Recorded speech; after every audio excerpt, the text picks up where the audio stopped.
ಯಾವನು ಹೇಳ್ತಿದ್ದ D boss craze ಕಡಿಮೆ ಆಯ್ತು, ಡಿ ಬಾಸ್ ಸಿನಿಮಾ ನೋಡಲ್ಲ ಅಂತ ಬೋಳಿ ಮಗಂಗೆ ಹೇಳೋದು ಒಂದೇ ಕ್ರೇಜ್ ಡಿ ಬಾಸ್ ಸರ್. ಕ್ರೇಜ್ಗೆ ಗಾಡ್ ಫಾದರ್ ಅಂತ ಹೇಳ್ತಾರಲ್ಲ ದರ್ಶನ್ ಸರ್.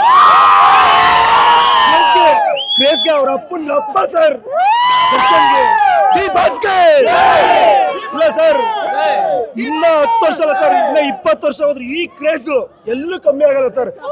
ಯಾವತ್ತು ಅಭಿಮಾನಿಗಳು ಎಲ್ಲೂ ಕೈ ಬಿಟ್ಟಿಲ್ಲ ಸರ್. ತುಂಬಾ ಜನ ಇಂಡಸ್ಟ್ರಿಗೆ ಅವ್ರ ಹೆಸರು ಹೇಳ್ಕೊಂಡು ಬಂದು ಹೋಗಿದ್ದಾರೆ. ಇವತ್ತೆಲ್ಲರ ಮೈಕ್ ಅವ್ರ ಬಗ್ಗೆ ಮಾತಾಡಕ್ ಹೋದ್ರೆ ಹೊಟ್ಟಬಿಡ್ತಾರೆ, ಮಾತಾಡಲ್ಲ ಅಂತಾರೆ. ಆದ್ರೆ ಅವರಿಂದ ಎಷ್ಟೋ ಜನ ಬೆಳೆದಿದ್ದಾರೆ ಸರ್.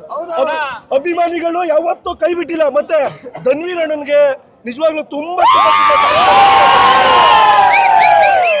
ಒಡ ಹುಟ್ಟತೆ ಹೋದ್ರು ಒಡ ಹುಟ್ಟಿಗಿಂತ ಜಾಸ್ತಿಯಾಗಿ ತಮ್ಮನಾಗಿ ಹಿಂದೆ ನಿಂತಿದ್ದಾರೆ. ಮತ್ತೆ ನಮ್ಮ ರಚಿತಾ ರಾಮ್ಗಂತೂ ತುಂಬಾ ಧನ್ಯವಾದ ಹೇಳ್ತೀನಿ. ಎಲ್ಲೇ ಹೋದ್ರು ಓಪನ್ ಸ್ಟೇಟ್ಮೆಂಟ್ ಆಗಿ ಹೇಳ್ತಾರೆ, ನಾವು ಅವ್ರ ಬ್ಯಾನರ್ ಇಂದ ಬಂದಿದ್ದೀವಿ, ಬೆಳೆದಿದ್ದೀವಿ, ಯಾವತ್ತೂ ನನ್ನ ಕೈ ಬಿಡಲ್ಲ ಅಂತ ಹೇಳಿದ್ದಾರೆ. ಅದೇ ರೀತಿ ನಡ್ಕೊಂಡಿದ್ದಾರೆ ಸರ್. ನಿಜವಾಗ್ಲೂ ರಚಿತಾ ರಾಮ್ಗೆ ತುಂಬಾ ಧನ್ಯವಾದಗಳು ಹೇಳ್ತೀನಿ.